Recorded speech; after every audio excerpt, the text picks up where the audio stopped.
Hola a todos, bienvenidos a esta exploración a fondo. Hoy vamos a sumergirnos literalmente muy por debajo de la superficie de las crisis económicas y de seguridad que estamos viviendo hoy en día. A simple vista, a través de nuestras pantallas, solo vemos estos titulares ruidosos, súper alarmantes. Pero el verdadero peligro estructural, bueno, ese casi siempre está escondido bajo el agua, ¿verdad? Así que vamos a investigar qué hay ahí abajo. Y aquí es donde aplica el gancho. Probablemente has escuchado mucho sobre el petróleo recientemente, sobre los precios, la inflación, pero a ver, ¿qué hay realmente detrás de todo ese ruido? Hoy vamos a ir más allá de la alarma de la semana pasada. Vamos a contrastar todo ese caos mediático con las realidades geopolíticas y sistémicas más profundas que de hecho están reescribiendo las reglas del juego mientras hablamos. Para empezar, hablemos de esta cifra. $125 por barril. Según los expertos que analizamos, esto no es un número al azar, es lo que llaman el umbral del pánico. Históricamente, es el punto exacto donde pasan dos cosas brutales al mismo tiempo. Por un lado, industrias enteras, como las aerolíneas y la petroquímica, empiezan a perder dinero a cántaros y pasan a tener pérdidas estructurales. Y por otro, los bancos centrales entran en pánico total y cambian al modo de emergencia. Básicamente, es cuando la inflación deja de ser una amenaza teórica y se vuelve una realidad que golpea con todo. Para desarmar este rompecabezas usando la idea del iceberg, nuestra agenda es súper directa. 1. La crisis visible. 2. La fragilidad económica. 3. El cambio multipolar. 4. El monopolio cognitivo. Y por último, cómo navegar esta nueva realidad. ¡Arranquemos! Sección 1. La crisis visible. Bloqueos y peajes globales. Vamos directo a la punta del iceberg, al problema más inmediato que tenemos, las interrupciones en los cuellos de botella del comercio marítimo. Piénsenlo así. El 20% de todo el petróleo y el 20% de todo el gas natural licuado del mundo dependen del estrecho de Hormuz. Las fuentes que revisamos nos muestran algo sin precedentes en la historia moderna. Estamos viendo que actores estatales tienen el poder de frenar rutas enteras y cobrar un peaje de facto. O sea, en la práctica, le están cobrando un impuesto a toda la economía global, encareciendo todo, en cualquier rincón del planeta. Y lo más impactante es que esto pasa sin que nadie vote por ello, sin ningún mandato democrático. Es, literalmente, usar la geografía como un arma fiscal. Sección 2. Fragilidad económica. El costo de la complejidad. Si miramos de cerca cómo funciona nuestra civilización, hay que hacerse una pregunta clave. ¿Por qué nuestras sociedades, que son tan avanzadas, son a la vez tan increíblemente vulnerables a que se tranque un barco o falte un poco de energía? El historiador Joseph Tainter nos da una respuesta brillante para esto. Hemos creado la economía global más eficiente de la historia humana. Tenemos entregas justo a tiempo, no hay inventarios guardados, todo fluye. Pero hay una trampa. En términos de sistemas, la eficiencia extrema y la resiliencia son enemigas. Un sistema ultraeficiente elimina todas las redundancias, es decir, el plan B o los recursos extra. Y resulta que esas redundancias son exactamente lo que necesitas para sobrevivir a un choque inesperado. Si le quitas eso, el sistema se vuelve de cristal, completamente frágil. Para entender la magnitud, viajemos un segundo a 1973. Durante esa crisis petrolera, una caída de apenas el 7% en el suministro mundial causó filas kilométricas para cargar gasolina, una recesión brutal y apagones masivos, un 7%. Entonces, si un sistema mucho menos complejo colapsó con tan poco, imagínense hoy. Nuestra civilización actual está calibrada al milímetro para operar con cero fricción y con inventarios de apenas unos días. Un choque hoy tendría un impacto exponencialmente peor. Y esto nos pega directo en el bolsillo a todos. Siguiendo la teoría de Ivan Illich de 1974, nos damos cuenta de algo fascinante. La clase media moderna no fue solo el resultado de políticas o sindicatos, fue un triunfo de la energía barata. Esa energía abarató los costos de fabricar y transportar casi cualquier cosa, creando el poder adquisitivo real. La matemática detrás de esto es implacable. La energía cara solo beneficia al que puede pagarla y exprime a todos los demás.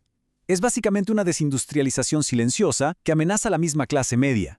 Sección 3. El cambio multipolar, la masa profunda de la geopolítica. Ahora sí, nos vamos al fondo de este océano para ver las fuerzas tectónicas que están causando toda esta fricción en la superficie. Siguiendo el análisis de expertos en relaciones internacionales como John Mearsheimer, la estructura de nuestro mundo ha cambiado drásticamente. Piensen en esto. Vivimos décadas en un mundo bipolar durante la Guerra Fría.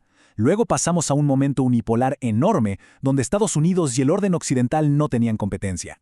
Pero, más o menos desde 2017, ¡boom!, la realidad cambió hacia un mundo multipolar. Es un punto de inflexión donde el centro de gravedad geopolítico se fue hacia Asia Oriental, reescribiendo todo el equilibrio de poder. De acuerdo con estas fuentes, hubo tres grandes movimientos que fracturaron ese orden unipolar. Primero, la expansión sostenida de la OTAN, que según Mearsheimer, generó tensiones estructurales que desembocaron en el conflicto de Ucrania. Segundo, la guerra global contra el terrorismo, que tras años en Afganistán e Irak, terminó agotando recursos y cambiando la opinión pública. Y tercero, claro, las tensiones altísimas de este último año en Medio Oriente, que desencadenaron los bloqueos marítimos que vemos hoy. Y hablando de Medio Oriente, los analistas señalan un estancamiento estratégico monumental. El argumento central es que el uso del poder militar reciente no logró sus grandes metas. Los regímenes siguen ahí, sus misiles siguen intactos, los programas nucleares avanzan y las alianzas que antes daban cierta calma al Golfo están fracturadas. Es una demostración clara de que la fuerza militar tradicional se estrella contra una pared cuando el adversario siente que su propia supervivencia está en juego. Lo que nos lleva a una advertencia que francamente pone los pelos de punta. Varios estrategas coinciden en algo crucial. Cuando un Estado se siente totalmente acorralado, sea en Europa del Este o en Medio Oriente, es capaz de cruzar líneas rojas que antes parecían intocables. Se habla incluso de posturas nucleares teóricas como medidas de disuasión extremas.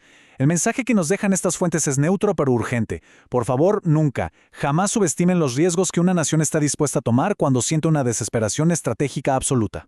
Sección 4. El monopolio cognitivo. Las corrientes oceánicas invisibles. Vamos a dejar los barcos y los misiles de lado por un segundo y hablemos de algo igual de poderoso. ¿Cómo percibimos y entendemos todo esto? Quien controle la energía, controlará lo que se puede pensar. Suena intenso, ¿no? Pero la realidad es que dependemos de algoritmos e inteligencia artificial para entender el mundo, y esa inmensa infraestructura la controlan muy pocos. Lo más irónico de todo el asunto es que esos centros de datos masivos son precisamente los que más energía están devorando a nivel mundial. Así que al final del día, la crisis geopolítica y nuestro acceso a la información están amarrados exactamente por el mismo cable, la energía. Y esto nos crea un punto ciego gigantesco gracias a la llamada economía de la atención. ¿Se han dado cuenta cómo un canal bloqueado es noticia mundial en marzo y para mayo ya nadie se acuerda, aunque siga bloqueado? Los algoritmos y los medios saltan a la próxima gran alarma y la crisis anterior simplemente desaparece del radar. Pero ojo, esa calma es totalmente engañosa. Que no salgan las noticias no significa que se arregló, solo significa que estamos distraídos mientras las placas tectónicas del mundo se siguen moviendo. Sección 5. Navegando la nueva realidad, adaptándose al cambio estructural.